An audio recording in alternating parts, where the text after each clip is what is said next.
On the Raiders Rundown, we are going to talk about Josh McDaniels and his final verdict on the Josh Jacobs trade rumors. Also, Chandler Jones is back at practice along with a couple other players. We're going to talk about some more players who are also missing. I'm looking at Mr. Darren Waller, bro. And Davante Adams calls out Chad Ochocinco on Twitter. All this and more will be discussed on the Raiders Rundown, so make sure you like this video if you haven't already and subscribe to the Raiders Rundown for more Raiders content. I got a little drunk last night and I was acting like this guy.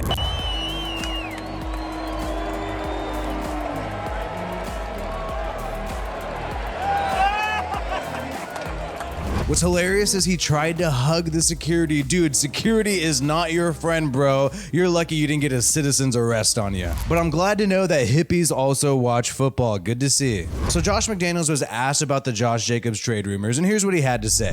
Or doing something along those lines. Just wanted to ask you if there was anything like that going on. Yeah, no. JJ is a guy that obviously we know what he's done. And as I said after the game, I really do believe that the backs in any situation, they don't really get to simulate what's going to happen during the course of the regular season. And so, giving them an opportunity to actually get tackled, take care of the football, and get acclimated to a new system, quite honestly. Each man's different. Like I said, we, chose to not play a few guys. There was a number of guys that couldn't play based on, just coming back from something or, rehabbing certain things. Andre James played 3 series as our starting center, and there was a purpose for that. You saw a lot of the linemen play most of the first half that started the game. Again, we felt like that was a good thing, a good opportunity for all our backs that played. We have a lot of confidence in JJ, and he did well with his opportunities, which we hoped he would, and he did. But no, we have no desire to do that at all. Okay, maybe what he's saying is true. Maybe what he's saying is true, that he just wanted to play all the backs, and he keeps repeating this lie, and I feel like he keeps saying it so people believe that it's true. He keeps on saying that all the backs played. And look, Brandon Bolden did not play, and Brandon Bolden is someone for the Patriots last year who played over 300 snaps. He was the guy who was there the second most on the field outside of Damian Harris. So not all the backs played. Not all the backs that Josh McDaniels is intending to use did play, but he did say that the Raiders are not interested in trading Josh Jacobs, and that is good for Raiders fans because we should not trade some guy who literally carried us into the playoffs towards the end of last year. However, if I'm going to be completely honest with you and not treat you like children, I could treat you like children and say, well, Josh McDaniels said they're not trading Jacobs, therefore everything's good to go. But no, you guys are grown up. You guys have some nuts. You can handle the truth. You can handle the truth a little bit, which, hey, Josh McDaniels could say whatever he wants on there, and that doesn't mean it's true. It's not like he's going to go up there and when he's asked this question, he's going to be like, oh yeah, we're shopping Josh Jacobs. That's why we played him in preseason. Obviously, he's not going to say that. So he's going to say no. The Raiders have no interest, and he's going to boost that trade value up as high as possible. And he could be pulling a Pete Carroll, where Pete Carroll said, we have no intention in trading Russell Wilson. And then the next week they go and trade Russell Wilson. He could be doing that. That is still a possibility. And especially if Josh Jacobs plays one more preseason game. Okay, I get it. You have him play one game, kind of get used to this new gap scheme, and that's what we're doing here. Okay, I'm with that. But if he plays another game, then it's just kind of like, dude, how much do you value this guy? Josh McDaniels tried to say a lot of the starters played on the offensive line. Look, I did not see Colton Miller out there, and he's, if anything, has the most job security, the number one starter out of all the offensive linemen. Yes, you had Andre James out there. Yes, you had John Simpson and Leatherwood and Lester Cotton, but all these guys are kind of in, let's just be honest, position battles. I mean, Andre James a little less than the other offensive linemen, but everyone else out there is fighting for their job. So in my opinion, on the offensive side of the ball, there were no starters that played besides Josh Jacobs. There were no solidified number one starters. Yes, there are some people like Leatherwood in flux battling out to win that job currently, but in my opinion, no solidified starters. So, hey, hopefully Josh McDaniels is telling you the truth. Hopefully he's saying the truth, but I have no reason to believe everything Josh McDaniels says. You know, he's not the Bible or whatever, so I don't have to believe everything this guy says, but hopefully he is telling the truth. And Chandler Jones is back at practice, and we have been saying, where's Chandler Jones? We had a Where's Waldo picture that Hotspot Audrey created asking where's Chandler Jones, and it's good to see him back at practice. Did not even travel with the team to the preseason game, along with Darren Waller. He didn't travel with the team as well, and I'm going to be, you know, maybe foreshadow a little bit. He's also missing, and he wasn't at practice today, but good to see Chandler Jones back. We do need to, you know, basically get our team ready for week one. When you really think about it, this first game is not far away. It's becoming less than a month, less than 4 weeks. We really got to get some things taken care of, and maybe we got to get some more Amik Robertson in the mix. He didn't play during this past preseason game. You didn't see him out there, even though you saw him taking some mini camp reps with the one. So hopefully we can get some more Amik Robertson action in the preseason game. You see Tashawn Reed from The Athletic reporting this from practice today, and Vincent Bosnia of the Las Vegas Review-Journal at practice today reporting that Chandler Jones is back in action. So Britton Brown, we also wondered, hey, me internally, I thought, okay, well, maybe Josh Jacobs is playing because we need some extra backs. I mean, I don't know.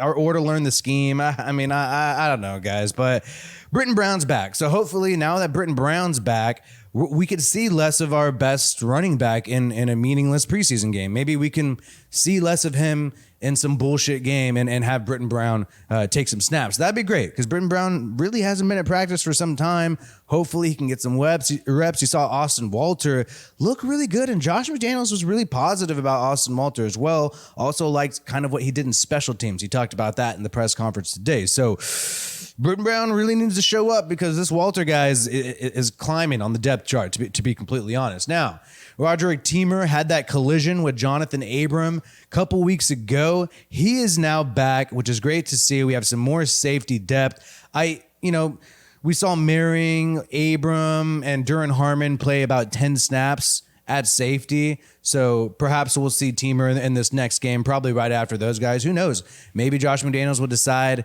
to play those guys. And here's the thing. When he says that there are some starters who played, yes, on the defensive side of the ball, you did see some starters who played, mainly in the secondary. Merring, Abram, and Harmon, like I talked about, and also Nate Hobbs played on the outside a little bit. And then Diablo even had 10 snaps. Now, it's an open question as to whether or not he's a starter. By the way, he's not at practice today either. So, yeah, you have some starting people there playing, but offensively, especially at skill positions, you just straight up didn't. You just straight up didn't, in my opinion. Like we said earlier, no Waller, no number 83, and apparently there's an injury. I mean, the way McDaniels handled this question, he gave a non-answer when it came to Chandler Jones and Darren Waller, but he said they're rehabbing some things. And I mean, I don't know why he's not being completely clear about this. The Raiders and every team in the NFL does not have to actually disclose what type of injury is happening right now. But we do know that Waller has been pretty open when he appears on other shows, talking about how he's interested in a new contract. Now, he doesn't directly say anything, but he'll have other people around him saying, oh, you need a new deal, bro. You're underpaid, bro. What the hell, bro? And then Waller just kind of smiles and, doesn't deny it. Doesn't say something like, oh, no, I'm happy where I'm at. No, he's like, it is a thing. It's a thing where maybe the first, second, third best tight end, however you want to spin it. I don't care. I say number one. But I know a lot of Raiders fans, they love players from other teams more than our players. They fawn after what could possibly be. So maybe some Raiders fans think Kelsey's the number one tight end in football. I don't personally.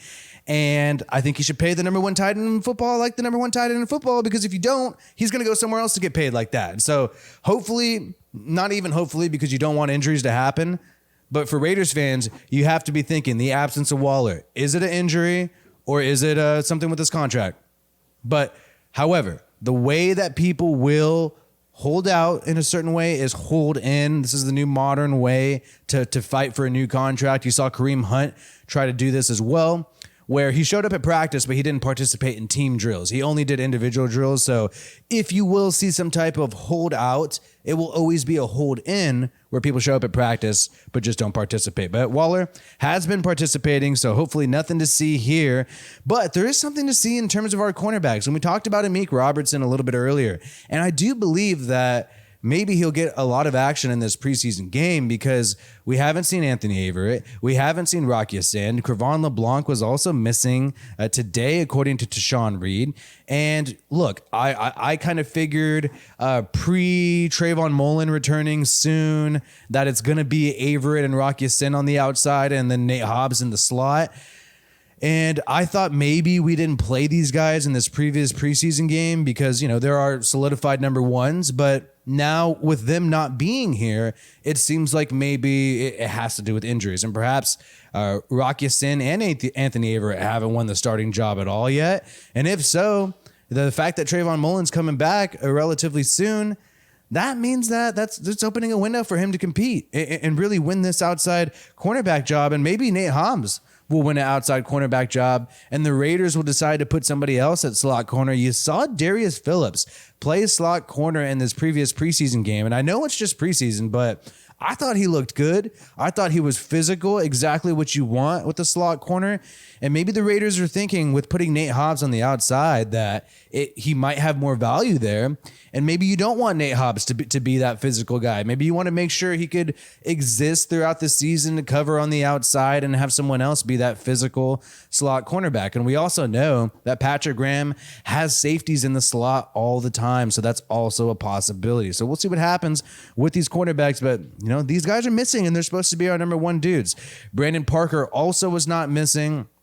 Alex Leatherwood is now taking most of the first team reps. And I think Raiders fans and I initially, I was hating on Brandon Parker after the game. But when you think about when he did the worst, it was when he was on the left side. And I know Brandon Parker is supposed to be a swing tackle, but look, he's primarily a right tackle. I mean, that's what Brandon Parker is. So yes, he's going to have some trouble against the number one pick, Trayvon Walker on the left side. I wonder if it was from the right side. Would Brandon Parker have had some of those struggles? Would he have given up those 3 pressures? Would he have given up those 2 sacks? Maybe not if he was on the right side. So kind of interesting here. Also interesting to see him not participating. Perhaps he was still battling with some lingering injuries in the preseason game, and maybe that's why you saw some struggle at that left tackle position. But, you know, hopefully he can put it together. Leatherwood looked pretty good as well. I would like to see maybe Leatherwood play some swing tackle, and then we'll see who's the most versatile. But it seems like right now it's becoming Leatherwood's job to lose, but obviously the narrative will change again in this upcoming preseason game. And I would not be surprised if we saw the, you know, semi-starting offensive line out there again for at least maybe 10 to 20 snaps. It's probably like 50 snaps a game. So I would not be surprised. Lester Cotton, I think he might rest a little bit because I think he had over 40 snaps at right guard, and maybe he convinced the Raiders coaching staff, like, look, bro, I'm the dude, okay? Like, you don't need to test me out anymore. And hey, hopefully Josh Jacobs has convinced the coaching staff of that as well. Sorry. Either way, some more Raiders players who are not at practice. Jacob Hollister, who I thought did really well during the preseason game. No Divine Diablo and Cleveland Farrell. And for Cleveland Farrell, this is huge. Divine Diablo, okay, you just played a game. You know, you played only 11 snaps, but still, okay, whatever. I'm not going to make a big deal about that. But I'm going to make a big deal about Cleveland Farrell still not being here. This has been several practices in a row. It's either 4th or 5th. Like, it's straight up either 4th or 5th. I could be wrong one, but from my counting, and I've been paying close attention to this, it's either 4th or 5th. So Cleveland Farrell, like, you saw Malcolm Kuntz look pretty decent in that game. Even Jerry Green and Tashawn Bauer, I feel like the defense is comfortable with these guys. They looked fine. So Cleveland Farrell really needs to show up to fight for, you know, obviously he's going to get a roster spot because it would cost so much money to ever release Cleveland Farrell. You're better off playing with him. He's still a good player, but where he's at on the depth chart, because typically maybe you want to play some guys who you have, you know, a future with. Someone like Malcolm Kuntz, who's on a multi-year deal due to his rookie contract. Cleveland Farrell needs to watch out. He could possibly be slipping in this depth chart by missing practice. Now, Ochocinco decided to share some video of Davante Adams burning Nate Hobbs in practice. And it turned out he wasn't supposed to be sharing that shit. You saw Davante Adams respond right here, very pissed off. Obviously, Nate Hobbs, a second-year cornerback, is not going to be able to cover Davante Adams all the time. And obviously, there's going to be moments where Davante Adams makes him look bad.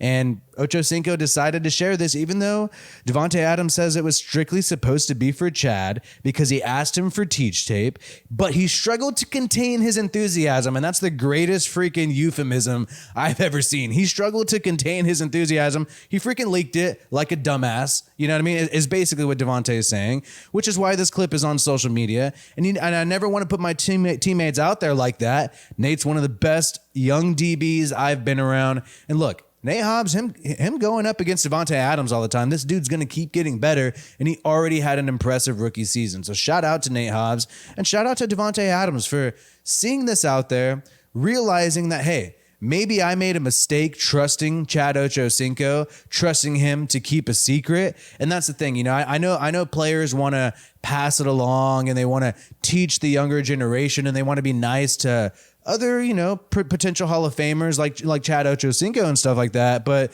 in this world, you can't trust anybody, Davante Adams. And I would be very precious with tape like this because, look, they don't owe you anything at the end of the day. But now I think Chad Ochocinco is probably going to realize he made a mistake and really burned a bridge with Davante Adams. I highly doubt Davante Adams is ever going to be sharing anything to this guy and also to a lot of other people. And it kind of sucks because it always just takes one person to ruin it for everybody. But at the end of the day, I think Davante Adams should have erred on the side of not trusting any of these guys. Yes, it would be nice to share teach tape, but we know what's going to happen. We know it's going to get out there, and it's going to be a story, and people want to make clicks off of it and money off it. And that's what's going to happen. That's what's going to happen. So you got to play it smart. You can't trust these people or anything like that. Hey, guys, like this video if you haven't already, and subscribe to the Raiders Rundown for more Raiders content. Hope you enjoyed it. My name is WiFiWillie. I will be live during this game this upcoming Sunday against the Vikings. Sorry about that. And I'll also be live this Tuesday at 1:30 p.m. Pacific talking about everything with the Raiders. And I hope to see you there. Peace out. And I hope you have a good one.